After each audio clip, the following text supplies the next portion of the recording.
I'm going to talk about Static Group Roundup. Okay. Yay! So, lots of things still going on, in which is impacting into my time to play games I want to play. No pressure. No, I really enjoy the games I'm playing in Static Groups as well. So, Mondays is Guild Wars. Guild Wars 1. Wow. Yes. Oh, you forgot to bring your book. Yes, your ongoing sight gag whenever I talk about Guild Wars 1. It's just not working. 40k stuff. Oh, well, you'll have to just pretend to pay attention then for a change. That's what I like about the video format, is you have to look interested, which you never did before when we were just audio. I cut to video. So you're not even watching this anyway. Right. Yes, Guild Wars 1. So this is my ongoing attempt to completely finish Guild Wars, which is an MMO and unfinishable by more or less definition. So I was going to tick off pretty much all the PvE content for that. We are working on... Well, we got all the basic... So you have 3 normal campaigns, Prophecies, Nightfall and Factions. Done all of the hard mode stuff for those, Vanquishing and the other bit. Vanquishing and... What's the other thing? Legendary Guardian. Basically completing all the missions in hard mode. Kill all the enemies in the overland zones in hard mode. Fair enough, done. Done all 3. You'd have thought that would have been it. You'd have thought we'd been free. No. Eye of the North runs on a slightly different system. It has its own title track, Mastery of the North, and that combines the cartography, which I've also done, and all the others think I'm insane for having done. You are insane for having done. It's pretty insane, yeah. But also then you got all the overland vanquishing and completing all the story missions in hard mode and all the dungeons as well, the dungeon instances, which are sort of Eye of the North only thing. And so that's all bundled together in the same title track, and... I have a question. Yeah. Why? Pass. Okay. So we got this. Well, it's a progress bar, isn't it? You've got to fill in progress bars. They don't fill themselves in. So what that means is that you get various points weightings for various things you do. The cartography counts towards some of it. The completing each dungeon counts towards some of it. So, and there's about enough. I think there's about 130% worth of points there, or something like that. Or 100. Yeah. There's basically. I think we worked it out. We sat down and did the maths, and it means that you can ignore about 30% of the cartography if you do all of the dungeons in hard mode. Or if you do all the cartography, you can ignore 1.5 dungeons, 3 normal mode dungeons, or 1 hard mode dungeon. And a bit. Yeah, so basically that gives us a bit of a get out of jail free card for a particular hard mode dungeon that we would be stuck doing otherwise. So, and I found the one I'm stuck on. It's this. I don't want to swear excessively on this show, but it is bullshit. It's basically the Guild Wars 1. I'm surprised. Guild Wars 1. There's one of the dungeons is one of these. It's essentially a comic dungeon. It's a solo instance. Can't bring any friends or henchmen or heroes.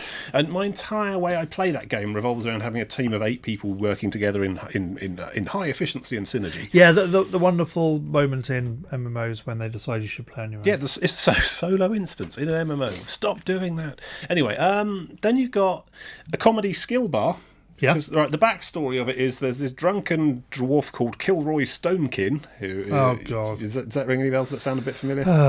Yes, Leroy Jenkins pop quiz call out there. It's not even blinking World of Warcraft where it would be appropriate. Yeah. Anyway, they've already done that. A lot classier, I believe. Well, quite. Anyway, so there's this Kilroy Stonekin dwarf who basically is famous for just aggroing everything. He turns up in the expansion with his own dungeon, and you get a comedy skill bar, which is all brawling skills. Yeah. Punching, and like Rocky references, and one where you spam buttons to get up if you get knocked down, and lots of combo beating. I'm not very good at it. You're spec to be very, very fragile. I'm a ranged DPS control class generally, and that's pretty much seeped so into my entire you've got a lot of hit points. No, hardly any hit points at all. No armor to speak of. I mean, it doesn't really affect classes. I mean, basically, the punching skills seem more or less modelled on dual-wield dagger skills combos from the assassin class. Okay. In terms of closeness of how they work, but I've never really done much assassin stuff apart from the occasional comedy hybrid thing back in the day. It's terrible, and in hard mode it's really difficult as well. And then of course I sort of look through all the various wikis and guides and stuff and find that in about 2015 they nerfed it because people were using it to farm points and stuff. So it's now even harder than it's basically impossible. You used to be able to run it. I think Multi's done it, and I'm trying to work. I'm going to have to quiz him precisely on a step-by-step walkthrough for that because I'm just getting in there and getting absolutely hosed. You get this NPC, so it is an escort mission as well. Yeah, and because in the grand tradition of We're Guild playing Wars, crap mission bingo here. it ticks all the boxes. It really does. Because Guild Wars hard mode scales monsters up and gives them additional skills and enhanced AI, but does nothing for friendlies. He goes down in the first fight, and you have to try and solo the rest of it. And it's just a mess. It really is. I mean, I sort of sat down Saturday and thought, right, let's knock this on the head, get it out of the way, because, I think Malty's already done it and Torag doesn't care. Torag's a sensible chappie. He is a very sensible man. But so I thought, all right, well, I'll do my homework. I'll get this out of the way. Oh God, I had about 4 or 5 goes and I rage quit. It was terrible.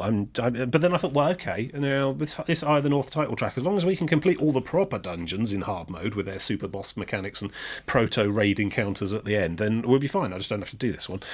Okay. So I might use that. I might play my Joker there if we don't come. But what's the next one like? Well, all the others allow full team, proper dynamics, everything we've been doing for the last 5 years, and honing and getting good at and doing well.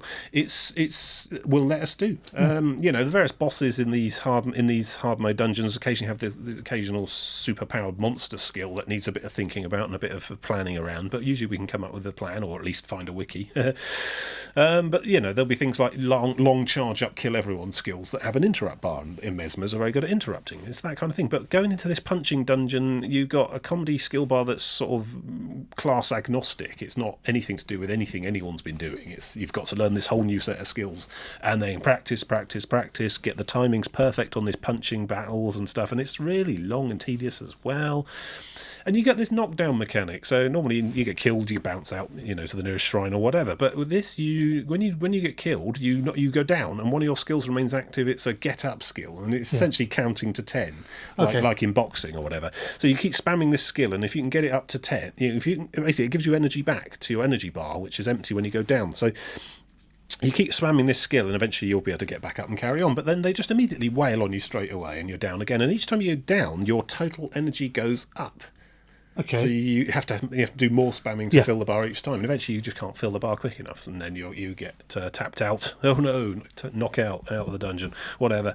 It's a load of arse, frankly. It does sound like it. Yeah, it's not what I'm enjoying. Not really what I signed up for. I don't like it when it's it's the Guild Wars equivalent of the mandatory the sudden vehicle level out of nowhere. The sort of sudden change of pace. No, you think you know how to play our game? Here's something completely different. Can't you just do something else? Well, yeah, but this thing, to fill in the Eye of the North title track, you need to have done hard mode in all the dungeons except one. Now, I'm quite prepared and, in fact, have a perverse affection for cartography, so I'll probably just go off and literally 100% the Eye of the North area's maps, which aren't that big compared to the rest of the game. And that will give me... I'll be able to fill the bar by missing one dungeon, probably. Yeah. But I can keep trying here and there. Maybe some epiphany or some click and I'll understand, or maybe I'll find just a really good walkthrough, be able to execute it well. But at the moment, it's seeming really difficult in a game which I thought I'd pretty much understood most of it already. But there you go. And it only ever happens this one place. I think there's maybe one or two other out there missions with this punching skill bar. Whatever. I don't know. I'll have a think. Maybe I can come back to it and have another go. But anyway, on the whole, it's going well. So we got the Eye of the North Mastery track to fill in, and probably I've got 2 more Eye of the North factions to fill in, and that's easy enough to do. Basically, whenever you're out and about, the shrine attendants have a buff you can pick up by talking to them, which will then give you faction points with that shrine's faction every time you kill stuff. So, and when you're out there in the hard mode, you get like 2 or 3 faction points per kill. It's just a question of doing the zones in those regions until you've filled the bar up. And I think I'm on rank 9 for most of those. They cap at 10, so not much more filling in to do. If we don't do that as a result of just vanquishing stuff anyway, we'll probably just end up going out and doing a few more trips to fill those in. And at that point, I think I really will be done with Guild Wars. Finally, completely and utterly. There's the whole load of PvP stuff there, but I've never enjoyed the PvP in Guild Wars. The viewers at home and listeners at home, your challenge is to find every time where Tim has said he'll be finished. I could totally give it up any time. I could stop tomorrow if I wanted. It's fine.